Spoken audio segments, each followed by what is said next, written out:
प्रिय विद्यार्थियों, मैं विजय कुमार सैनी। स्वागत है आपका मेरे YouTube चैनल गुरु कृपा मैथ क्लासेस। इस YouTube चैनल के माध्यम से हम 11वीं, 12वीं और BSc की मैथमेटिक्स पढ़ेंगे। तो इसके साथ ही एयरफोर्स नेवी की मैथमेटिक्स की क्लासेस भी आपको उपलब्ध होगी। चलो आज हम 12वीं की मैथमेटिक्स को फर्स्ट चैप्टर को स्टार्ट करते हैं। तो हमारा पहला चैप्टर का पहला टॉपिक है संयुक्त फलन।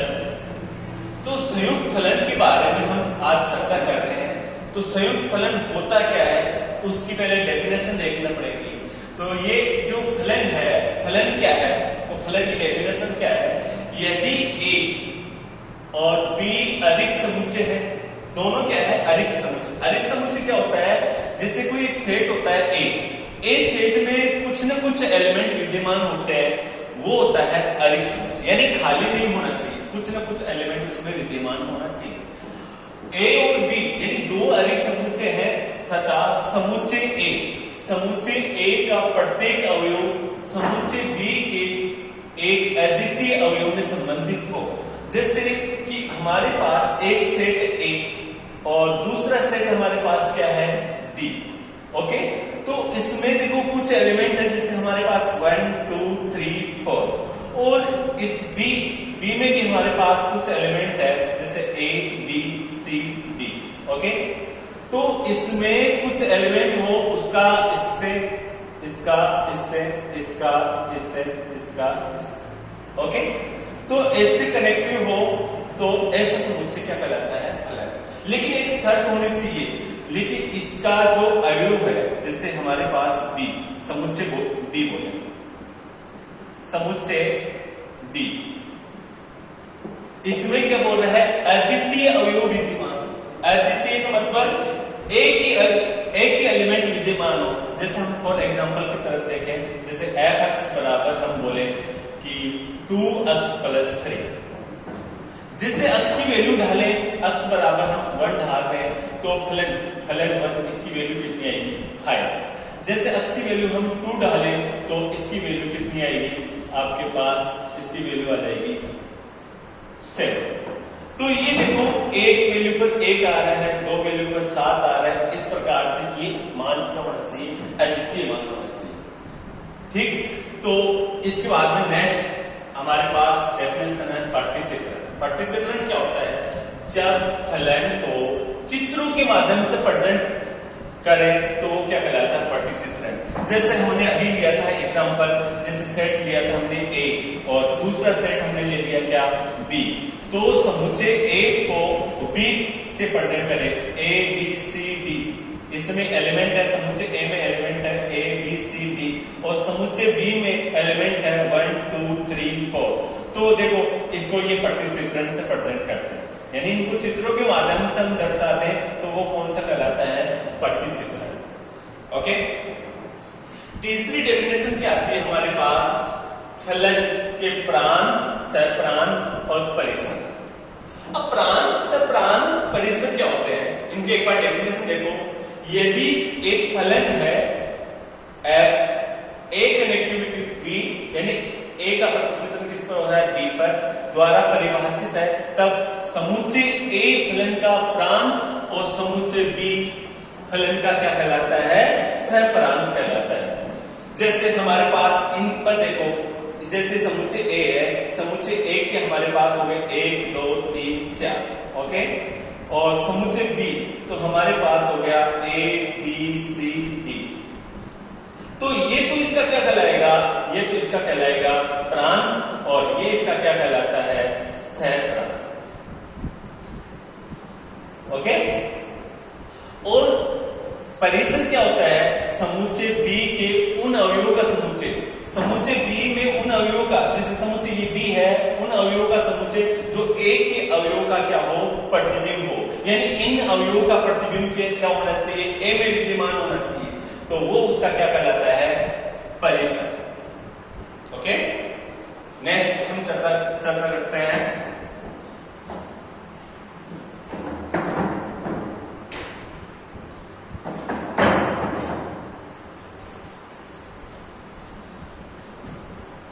अचर फलन। क्या है? अचर फलन। अब अचर फलन क्या होता है? हमारे पास कोई एक फंक्शन दे रखा है f(x) और ये a की वैल्यू को प्रेजेंट करे। आप चाहे इसमें प्रांत चाहे कुछ भी डालो, यानी इसका प्रांत कुछ भी हो, चाहे आपके पास 1 2 3 4 कुछ भी डालो, लेकिन इसका जो सप्रांत है वो क्या आना चाहिए? वो a की वैल्यू आनी चाहिए। वो इसका क्या कहलाता है? अचर फलन। जैसे इसकी डेफिनेशन होती है प्रत्येक प्रांत के लिए इसका सहप्रांत 1 हो, वो उसका क्या कहलाता है? वो फलन क्या कहलाता है? अचर फलन। जैसे एग्जांपल के तौर पर देखें हम f(x) बराबर 5, ओनली 5। तो देखो इसका सहप्रांत तो कितना होगा? 1 ही होगा, चाहे आप इसमें प्रांत कुछ भी डालो, लेकिन इसका सहप्रांत तो क्या होगा? 5 होगा। जैसे मैं इसमें प्रांत में मैं कुछ वैल्यू ले लूं, एक समुच्चय a है, जैसे इसमें ले लूं 1 2 3 4। जैसे मैं 1 डाला तो इसमें देखो f(x) बराबर क्या है? 5। तो देखो f(1) तो क्या आएगा? 5 आएगा। f(2) तो ये क्या आएगा? 5 आएगा। f(3) तो भी क्या आएगा? 5 आएगा। f(4) तो भी क्या आएगा? 5 आएगा। तो देखो एक ही वैल्यू आ रही है ना, तो ये क्या होता है? इसका कौन सा फलन होता है? वो अचर फलन होता है। ओके, नेक्स्ट चर्चा करते हैं हम किसकी? तस्मक फलन। कौन सा फलन है? तस्मक फलन। तो तस्मक फलन क्या होता है?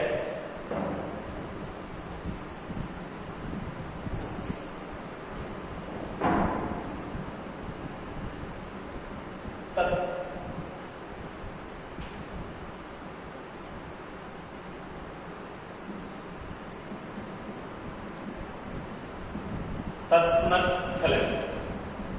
अब ये तस्मक फलन क्या होता है? तस्मक फलन में क्या होता है? इसका फलन का प्रांत और फलन का परिसर दोनों ही क्या होते हैं? समान होता है। यानी बोले तो फलन का प्रांत भी वही होगा और फलन का सहप्रांत भी क्या होगा? वही होगा। वो क्या कहलाता है? हमारा तस्मक फलन। जैसे फॉर एग्जांपल के तौर पर देखो f(x) बराबर हम बोल दिया, जैसे x बोल दिया, ये एग्जांपल है इसका। जैसे मैं x की वैल्यू डालूं 1 2 3 4, ओके। जैसे हमारे पास f(x) बराबर कितना आएगा? आप x बराबर 1 डालो तो इसकी वैल्यू आएगी 1, और 2 डालेंगे तो इसकी वैल्यू कितनी आएगी? 2, और 3 डालेंगे तो इसकी वैल्यू कितनी आएगी? 3, और 4 डालेंगे तो इसकी वैल्यू कितनी आएगी? 4। तो देखो इसका प्रांत भी आपके पास क्या था? 1 2 3 4, और इसका सहप्रांत भी कितना आ रहा है? 1 2 3 4। तो ये कौन सा फलन होगा? ये तस्मक फलन होगा। ओके, समझ में आया? तो नेक्स्ट चर्चा करते हैं हम तुल्य फलन। क्या है हमारे पास? तुल्य फलन।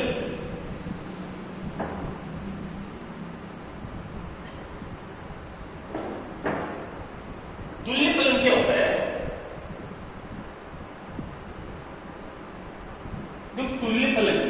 तुल्य फलन का देखो यहां से इससे नाम से पता चल रहा है तुल्य, जिसकी तुलना की जा सकती है वो कौन सा फलन होता है? तुल्य फलन। इसमें देखो 2 फलन होते हैं, एक तो होता है f और एक होता है फलन। देखो आपके पास फलन f व फलन g, ये दोनों की क्या होते हैं? प्रांत। देखो फलन f के का प्रांत और बराबर किसके होगा? फलन g के प्रांत। समझ में आया? यानी फलन f का प्रांत और फलन g का प्रांत दोनों समान होने चाहिए। और दूसरी बात बोले फलन f का सहप्रांत बराबर किससे होगा? फलन g के सहप्रांत।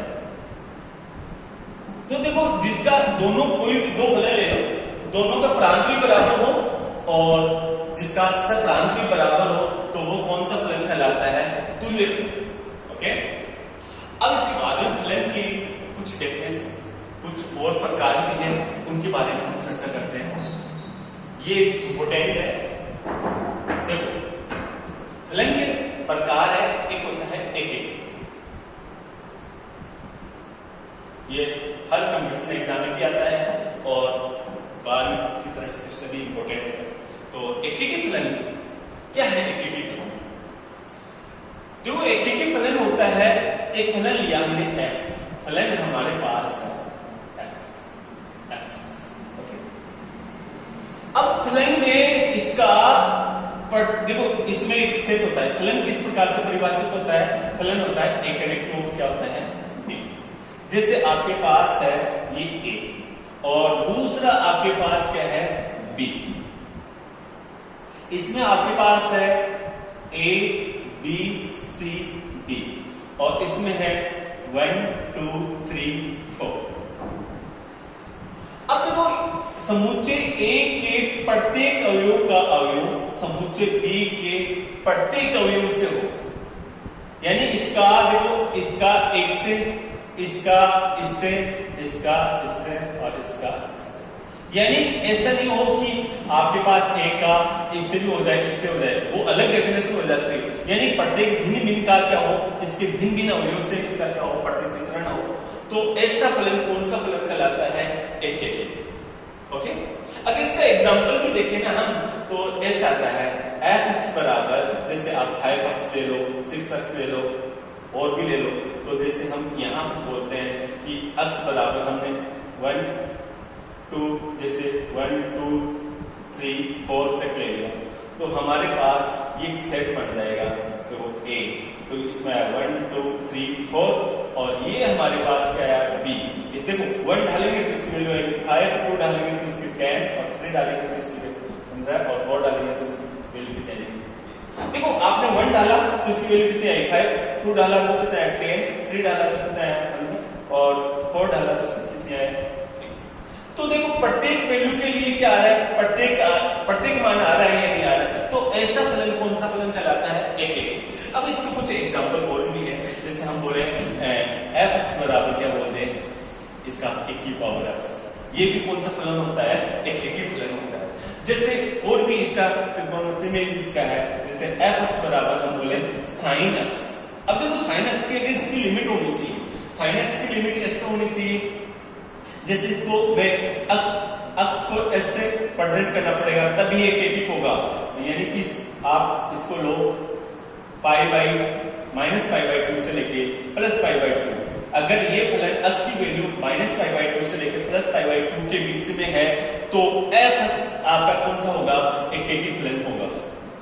जैसे इसका एग्जांपल के तौर पर देखें तो ये आपके पास a और ये आपके पास क्या है b। जैसे मैं इस अंतराल में ले रहा हूं, ये इसका क्या अंतराल है, जैसे मैं -π/2 लूंगा और यहाँ पर मैंने इसका ले लिया मान लो π/6 ले लिया, माइनस में ये 0 ले लिया, ये प्लस में π/6 ले लिया और ये प्लस में कितना ले लिया मैंने 2 ले लिया। ओके, तो यहाँ से इसकी देखो π/2 इसमें फलन में रखेंगे तो इसकी वैल्यू आएगी माइनस का π/6 रखेंगे तो इसकी वैल्यू आएगी -1/2। 0 रखूंगा तो 0, फिर π/6 रखूंगा तो 1/2 और 5/2 रखूंगा तो इसकी वैल्यू कितनी आ जाएगी 1। ओके, तो देखो इसका इससे प्रतिचित्रण हो रहा है, इसका इससे हो रहा है, इसका इससे हो रहा है और इसका इससे हो रहा है और इसका इससे हो रहा है। तो देखो प्रत्येक यानी भिन्न भिन्न अवयव के लिए भिन्न भिन्न, देखो समुच्चय B में भी भिन्न भिन्न अवयव आ रहे हैं। तो ऐसा फलन कौन सा कहलाता है? एकेकी फलन। क्लियर? अब उसके बाद में आता है बहुएकी फलन।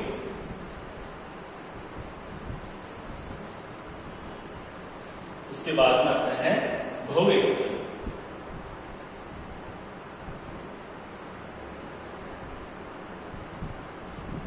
बहुएकी, अब बहुएकी फलन है क्या? पहले तो ये देखो नाम से पता चला बहुएकी यानी बहुत्व का एक से संबंध हो, वो कौन सा कहलाता है? बहुएकी। जैसे हमारे पास ये देखो फलन ऐसे होगा हमेशा, ए कनेक्ट टू क्या होगा बी, यानी ए इसका प्रांत होगा, ये इसका क्या होगा, यानी यहां से परिभाषित इसमें प्रेजेंट करेगा। जैसे हमारे पास ये एक सेट है और ये दूसरा सेट है, इसको एक से प्रेजेंट कर दो और इसको किससे प्रेजेंट कर दो? बी से प्रेजेंट कर दो। यानी बहुत्व का एक से, यानी कि देखो एक का इससे और -1 का भी इससे आ गया, जैसे मैं बोलूं 2 का और -2 का। तो देखो एक, और मैं बोल दूं यहाँ पर बोल दूं 4 बोल दूं, तो देखो एक बार इसका, इसका, इसका और इसका। अब देखो बहुतों का एक से संबंध हो, यानी समुच्चय ए के 2 या 2 से अधिक अवयव का समुच्चय बी के एक ही अवयव से संबंधित हो, तो ऐसा फलन क्या कहलाता है? बहुएक। जैसे फॉर एग्जांपल इसका एग्जांपल ये है, f बराबर कितना था? x square. आप देखो इसमें क्या करो, x बराबर 8 डालो तो भी इसकी वैल्यू कितनी आएगी? 1 ही आएगी। और x बराबर -1 डालोगे तो भी इसकी वैल्यू कितनी आएगी? 1 आएगी। अगर x बराबर 2 डालोगे तो कितना आएगा? 4। और -2 डालोगे तो भी इसकी वैल्यू कितनी आएगी? 4। तो ऐसा फलन क्या होता है? बहुएक। ओके, और भी एग्जांपल दे, जैसे हमने बात त्रिकोणमिति में बोल लिया था, जैसे हमने ये ले ले f(x) बराबर cos थीटा। क्या ले लिया? cos theta. अब देखो cos x क्या ले लिया? cos x। और यहां पर आप इसको देखना कि आपके पास है ये f और इसका अंतराल ले लो x क्या आया था? बाढ़ लिया था हमने, देखो वही अंतराल ले रहे -π/2 से लेके +π/2, ये अंतराल ले लिया। अब देखो इसको प्रेजेंट करते हैं एग्जांपल के तौर पर, ये आपके पास a और ये क्या है? b। अब देखो मैं इसमें -π/2 लूंगा, और वो क्या लिया था बात? -π/2 कितना लिया था? 6 लिया था, और ये 0 लिया था, और यहाँ पर आपके पास कितना लिया था? +π/6 लिया था, और यहाँ पर कितना है? +π/2 कितना लिया था? 2 लिया था। तो -π/2 लेंगे तो देखो -π/2 कोस में -π/2 लो तो क्या होता है? वो प्लस होता है, तो यहाँ पर इसकी वैल्यू कितनी हो जाएगी? 0। π/2 की वैल्यू कितनी होती है? कोस 0। और यहाँ पर -π/2 देखो, -π/2 कितना है? 6 है, तो -π/6 की वैल्यू कितनी होती है कोस में? इसकी वैल्यू होती है √3/2। तो ये माइनस है, तो कोस में माइनस है तो क्या होता है? प्लस हो जाता है, तो इसकी वैल्यू कितनी आएगी? √3/2 कितना हो जाएगा? 0 पर कितना होता है? 1। π/6 पर कितना होगा? ये वाला होगा, और ये π/2 पर कितना होगा? ये। तो देखो इसका संबंध इससे है, इसका संबंध इससे, इसका संबंध देखो इससे है, इसका संबंध इससे हो, और इसका संबंध इससे आ रहा है। तो ऐसा फलन होता है, वो कौन सा फलन होता है? बहुएक। ओके, अब बात करते हैं हम किसकी? आच्छादक। अब बात करते हैं आच्छादक फलन।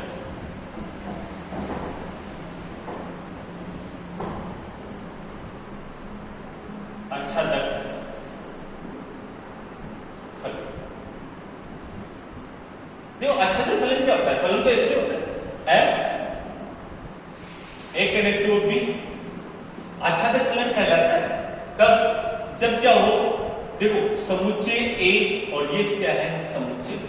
जैसे a और ये b, देखो ये तो इससे परिभाषित तो होता ही है, इससे ये तो परिभाषित होगा, लेकिन इसके पूर्व प्रतिबिंब यानी इसके प्रतिबिंब किसमें विद्यमान होना चाहिए? a में विद्यमान होना चाहिए।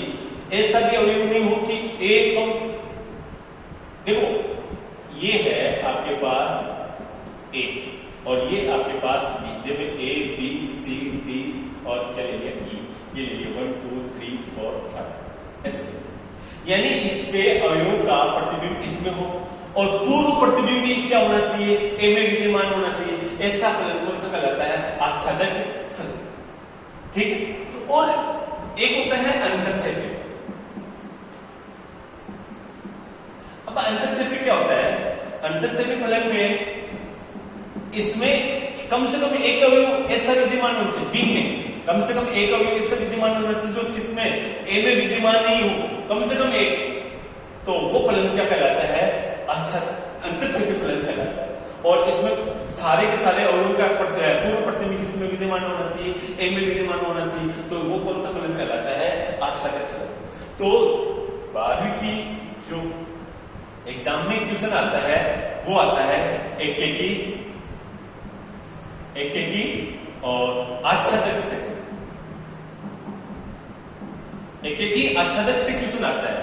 और कंपटीशन की बात करें तो उसमें एक कोई एग्जांपल देगा और आपको बोलेगा एकेकी है, आच्छादक है, अंतरछेदी है, अंतरछेदी या बहुएकी है, या दोनों का मिक्स कर दे, एकेकी आच्छादक, एकेकी अंतरछेदी, एक ही आच्छादक, दो एक ही अंतरछेद, ऐसे भी क्वेश्चन पूछ सकता है। लेकिन 12वीं की दृष्टि से कौन सा है? एक ही आच्छादक। तो देखो इसका कोई एग्जांपल करते हैं। एक ही आच्छादक का हमारे पास ऐसे कुछ होगा,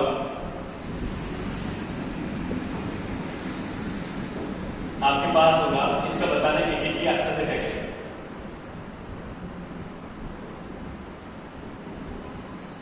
एक ही आच्छादक फलन है या नहीं, ये आपको प्रेजेंट करना है।